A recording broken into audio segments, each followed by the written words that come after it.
terrível agonia, de terrível angústia e uma noite de muita oração. Então, vamos mais uma vez orarmos a Deus.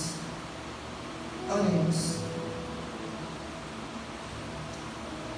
Querido Deus, toda a cristandade celebra a Páscoa, a Semana Santa, a Paixão de Cristo.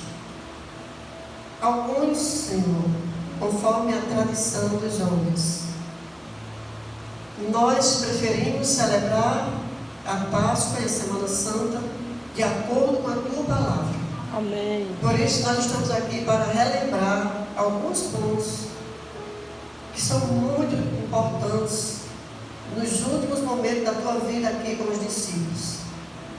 E aqui estamos, Senhor, nós, nossos vizinhos, nossos irmãos, nossos amigos, esses jovens, essas crianças, adolescentes, alguns idosos. E nós estamos aqui porque, Senhor, se nós não viermos para o Senhor, nós vamos para onde? Nós vamos para quem? Se o Senhor não cuidar de nós, não nos der a Tua bênção, quem é que vai cuidar? Quem é que vai nos abençoar? Que o Teu Espírito Santo nos conscientize nessa noite de que este é o lugar onde a gente chega cansado e sai fortalecido. Amém. Chega desanimado e sai animado e feliz. Porque o Senhor cumpre a Tua promessa e o Senhor revigora as nossas forças. Amém. Nessa noite nós pedimos permissão para encenar o momento em que Jesus esteve no jardim do Getsemane, que aquela foi a noite tão angustiosa que Ele chegou à sua ação. Senhor, que o Teu sangue não tenha sido derramado em vão. Que cada coração aqui reconheça o Senhor como Deus e seja salvo. Amém. Em nome de Jesus. Amém. Amém. E a igreja concorda? Diga amém. Amém. Muito bem. Então, naquela noite aconteceu o seguinte. Vou pedir a Davi que transforme aqui a iluminação para ficar de noite. Porque Jesus entrou com os discípulos no jardim do Getsemane. Jesus vem na frente e os discípulos vêm atrás, todos os discípulos, para o jardim do Getsemane.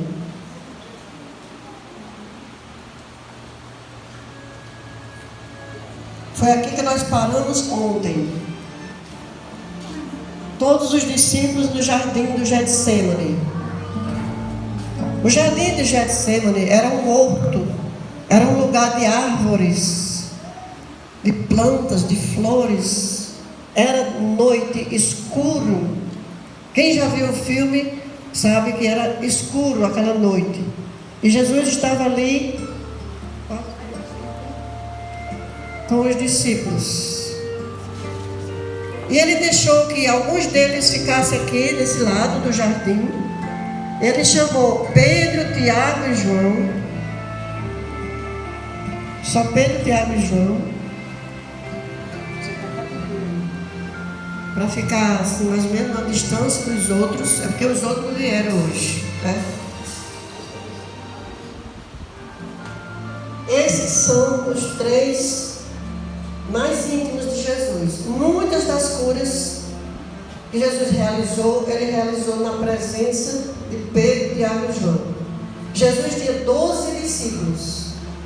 Dos 12, 7 estavam com Ele sempre. E dos 7, 3 eram íntimos. Com qualquer um de nós é assim. Nós temos um ciclo de amizade. Daqueles todos amigos, nós temos um grupo que a gente seleciona. E do grupo selecionado, ainda tem aqueles mais íntimos. Jesus também era assim. Aí Jesus veio aqui, onde estavam Pedro, Tiago e João. E conversa com eles e diz assim: meus filhos, esta é uma noite terrível de agonia. Fiquem em oração, fiquem comigo nessa noite. Fiquem acordados e orando. vou ali orar sozinho. E Jesus vai para outro lado do horto, para o outro lado do jardim. Ele vai orar numa pedra e vai clamar a Deus. A Bíblia diz que Jesus clamou com tanta dor, com tanta angústia, que o suor dele era sangue, ele suou gotas de sangue. Davi, ligue só essa outra luz aqui para eu poder ler o texto. Você vai comigo.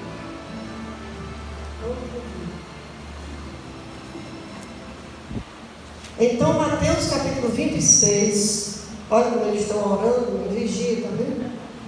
Olha como eles são obedientes, parece nós.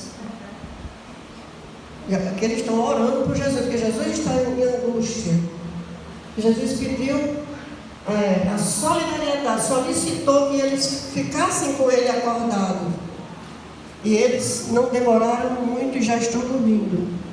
Jesus tinha dito a eles: vigiem, fiquem em oração. E adiantou-se um pouco e foi orar sozinho. E levantando-se daquela oração de angústia, ele vem até os discípulos e os encontra dormindo. E chama por Pedro. Pedro é aquele que está capotado ali. Chama por ele aí, Jesus. Pedro. E ele acorda os outros que já estavam quase dormindo mesmo, de verdade. Eles se levantam espantados. E Jesus diz assim: nem por uma hora vocês conseguiram ficar acordados. Vigiai e orai. Permaneçam acordados. E Jesus vai novamente orar sozinho e eles novamente vão dormir.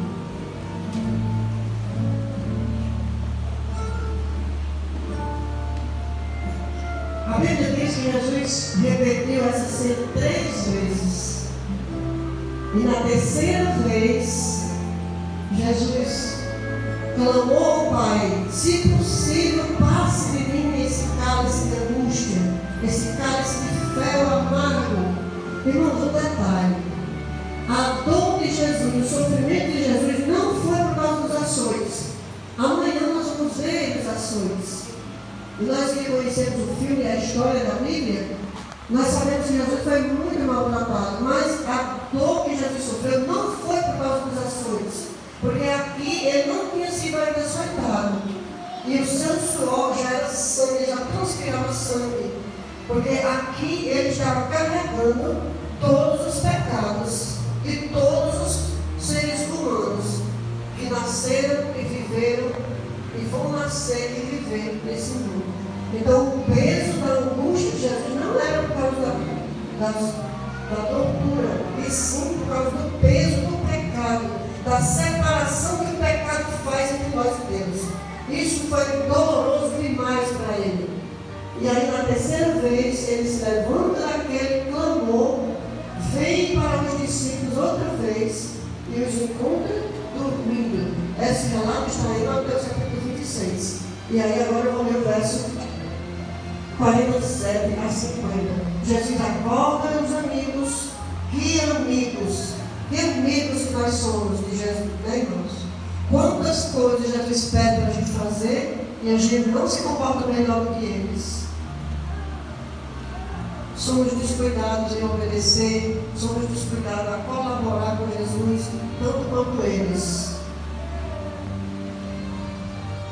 Jesus agora está conversando com os discípulos, dizendo: olha, esta é uma noite de tristeza, esta é uma noite de angústia, eu estou profundamente triste, a minha alma está profundamente triste. É isso que ele diz. Voltou para os discípulos, se encontrou dormindo. Então ele disse: eis que é chegada a hora, e o Filho do Homem será entregue nas mãos dos pecadores. Levantem-se. E falava ele ainda, e eis que Judas se aproxima com os guardas do templo para prender Jesus. Eles vêm armados com paus e espadas. O traidor se aproxima do mestre para identificar quem é ele.